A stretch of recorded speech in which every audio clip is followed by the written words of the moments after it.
I'm not quite sure where to start, but I feel like I need to share what has happened over the past few years and maybe gain some perspective or advice from you all. It's about my best friend Jessica and how she has affected my relationships with guys in a way that I can no longer quite understand or handle. When I was in college, I had trouble finding stable relationships. My dates usually ended abruptly without any explanation. They simply ghosted me. It felt like no one wanted to give me a chance to really get to know them. I started doubting myself and wondering if there was something wrong with me. After graduation, I met John, an amazing man whom I truly fell for. He was caring, funny, and we clicked right away. At first, everything was perfect, and I thought I had found the one. But after a few months, John began to pull away. He was less engaged, responded slowly to messages, and seemed generally distant. One day, I confronted him about what was wrong. He admitted that he had heard Jessica speaking badly about me behind my back. She had belittled my intelligence, said I was bad in bed, and questioned my financial ability. She talked herself up as better in all these areas and really influenced John's perception of me. I was devastated. It felt like everything I believed in was collapsing before my eyes. John and I ended our relationship. It was like poison between us. I chose to forgive Jessica because I really liked her and valued our friendship. I set clear boundaries for what I expected in the future, and Jessica promised never to interfere in my relationships again. Now I'm in a new relationship with Michael, and I'm extremely worried that Jessica will do the same thing again. I've tried to keep us as distant from her as possible, but she's still a part of my life. I don't know if I can trust that she'll keep her promise. Has anyone here been in a similar situation? How do you handle a friend who might sabotage your relationships? Update 1. I wanted to provide an update on the situation with Michael and Jessica. Last week, I went out to a bar with Michael and Jessica. It was supposed to be their first meeting, and I felt quite nervous. During the evening, I saw Jessica sitting close to Michael and whispering to him. It made me worried because I know what she's capable of.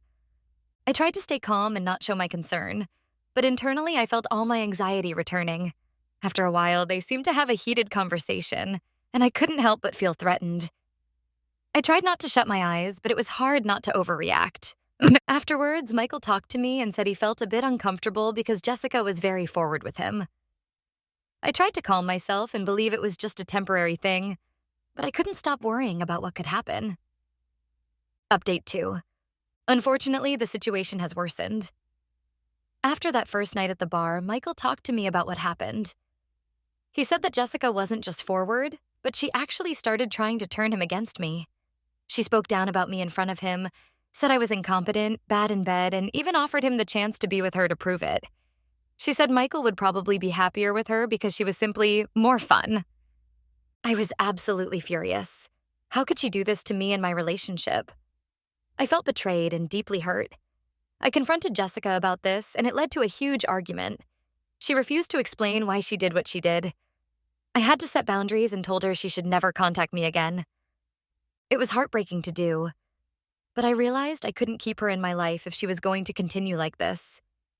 I tried to explain that this was unacceptable, but she just seemed defensive and refused to take responsibility for her behavior. It feels good to have ended it, even though I really didn't want to. I know it was the right thing, and now I can relax with Michael. I asked him if he thought I was bad in bed, but he didn't.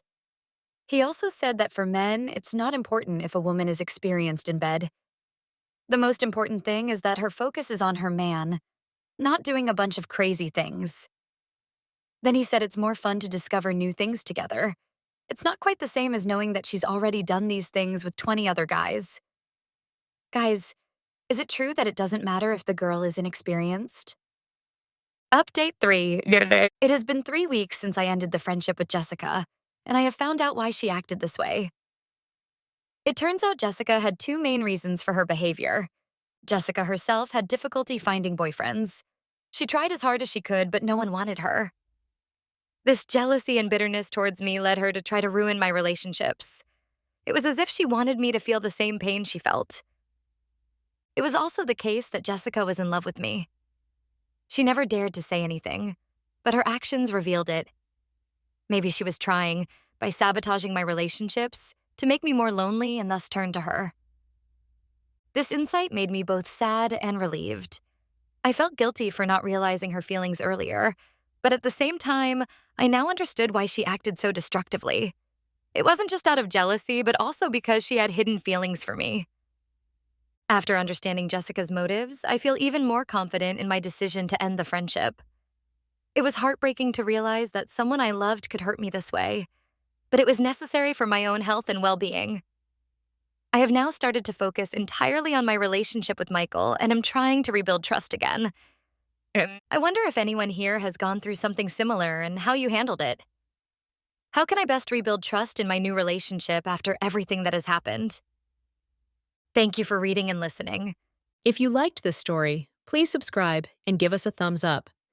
It helps a lot, and you will not miss out on any future stories.